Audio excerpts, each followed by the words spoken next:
Assalamualaikum. Halo semuanya. Kali ini saya akan membahas kelanjutan sebuah alur cerita novel, dengan novel yang berjudul Kaisar Naga. Jangan lupa buat teman-teman untuk like, komen, subscribe and share ya.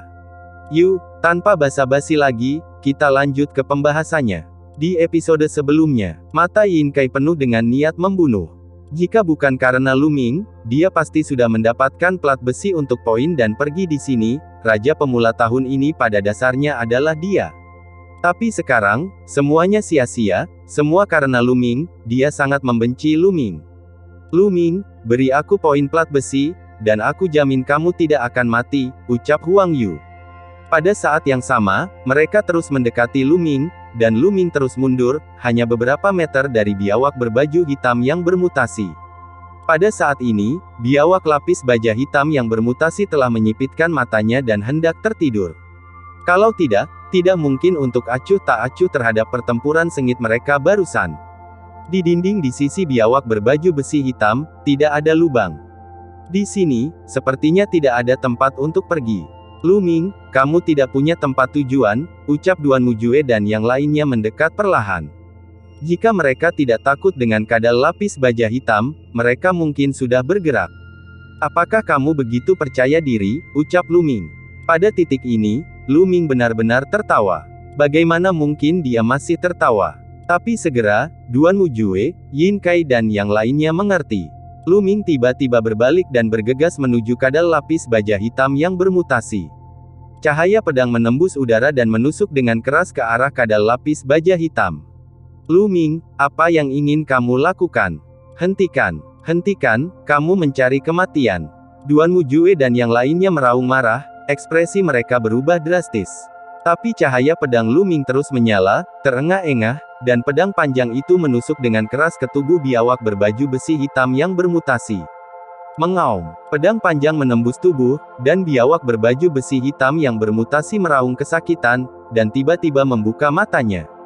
Satu pedang lagi, ucap Lu Ming mengeluarkan pedang panjangnya, mengeluarkan segumpal darah, lalu menusuknya dengan pedang lain. Kali ini, biawak berbaju besi hitam yang bermutasi benar-benar terjaga, meraung marah, mengulurkan cakar besarnya, dan meraih ke arah Lu Ming.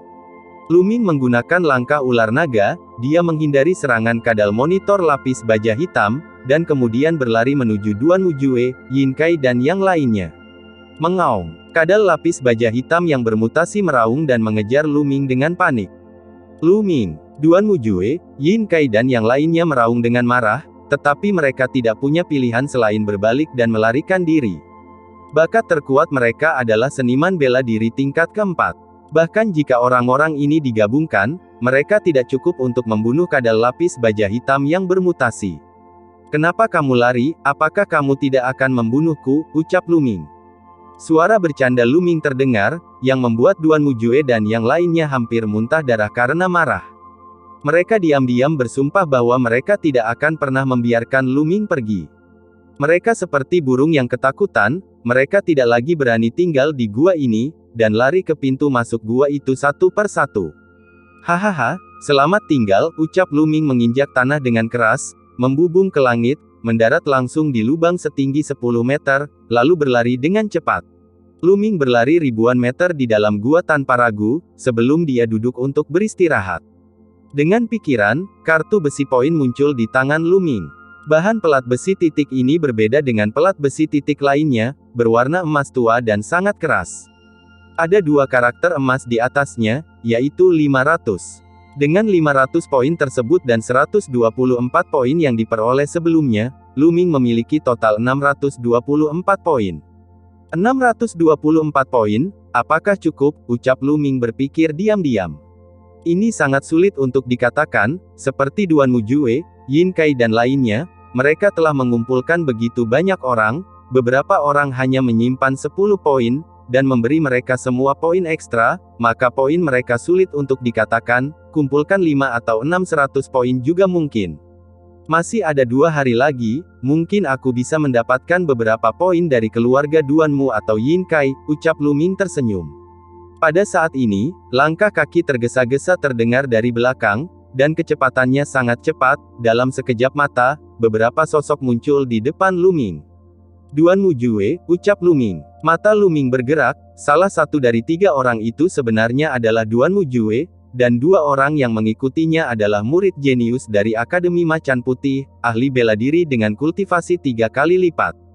Lu Ming, kamu memang ada di sini, aku mengerti bagaimana kamu melarikan diri sekarang, ucap Duan Mujue.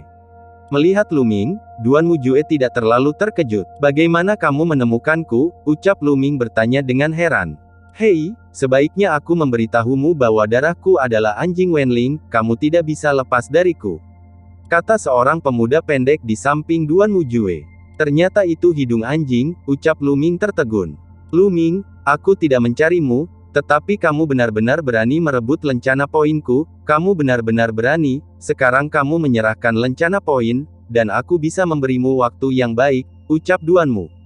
Lu Ming mengerutkan bibirnya dan berkata, apakah semua keluarga Duanmu begitu percaya diri? Aku benar-benar tidak tahu bagaimana keluarga Duanmu menjadi keluarga pertama di Akademi Macan Putih, ucap Lu Ming. Aku beritahu Anda, bagaimana keluarga Duanmu saya menjadi keluarga nomor 1 di Akademi Macan Putih, bunuh, ucap Duan Mujue. Setelah berbicara, Duan Mujue bergegas menuju Lu Ming, dengan energi pedang meledak, dan suara harimau meraung pelan. Bang! Lu Ming menghunus pedangnya untuk bertarung. Pedang panjang keduanya saling berpotongan. Di gua ini medannya sempit, dan skill tubuh hampir tidak berguna, jadi mereka hanya bisa bertarung langsung. Setelah beberapa serangan pedang berturut-turut, Lu Ming merasa lengannya mati rasa, dan tubuhnya mau tidak mau mundur 3 langkah. Tapi tubuh Duan Mujue hanya bergoyang sedikit. Seniman bela diri tingkat keempat, kekuatan yang sangat kuat, kekuatanku saat ini tidak sebaik seniman bela diri tingkat keempat, ucap Lu Ming berpikir pada dirinya sendiri. Ilmu pedangmu bagus, tapi sayang sekali kekuatanmu terlalu lemah, menderitalah. Harimau terbang buru-buru makan, ucap Duan Mujue mencibir, dan menyerang Lu Ming dengan pedang lain. Samar-samar, itu tampak seperti harimau ganas, menerkam Lu Ming. Ilmu pedang harimau terbang, ilmu pedang tingkat atas tingkat Huang, Duan Mujue telah berkultivasi ke tingkat ketiga, dan gerakannya ganas dan cepat. Aku bukan tandingan kekuatan, jadi gunakan kecepatan, ucap Lu Ming sangat terkonsentrasi, benar-benar tenggelam dalam ilmu pedang Liu Guang. Desir, desir. Cahaya pedang menyala satu demi satu, menusuk bagian vital Duan Mujue. Kecepatannya cepat, jauh lebih cepat dari Duan Mujue. Duan Mujue tidak punya pilihan selain melepaskan serangannya dan mencoba yang terbaik untuk menahan cahaya pedang Lu Ming. Apa gunanya keterampilan pedangmu, jika kamu tidak memiliki kekuatan yang cukup, kamu tidak akan bisa memegang pedang. Tarian pedang panjang Duan Mujue tidak bisa masuk, dan terus bersinggungan dengan pedang panjang Lu Ming. Aliran energi sejati yang kuat meledak terus-menerus, membombardir Lu Ming. Benarkah? Lalu bagaimana kalau lebih cepat, ucap Lu Ming. Pada saat ini, senyuman muncul di sudut mulut Lu Ming. Dengan gerakan cahaya pedang, teknik pedang sebenarnya lebih cepat dari sebelumnya. Cahaya pedang itu seperti air dari sebuah sungai, terus mengalir menuju Duan Mujue. Baru saja, ilmu pedang Liu Guang benar-benar berhasil menembus.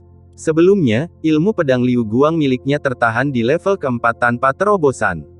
Baru saja, selama pertempuran dengan Duan Mujue, ilmu pedang Liu Guang menembus ke tingkat kelima dalam satu gerakan, mencapai kesempurnaan. Wajah Duan Mujue berubah drastis, tadi dia hampir tidak bisa menolak, tapi sekarang, dia menemukan bahwa dia tidak bisa menolak sama sekali.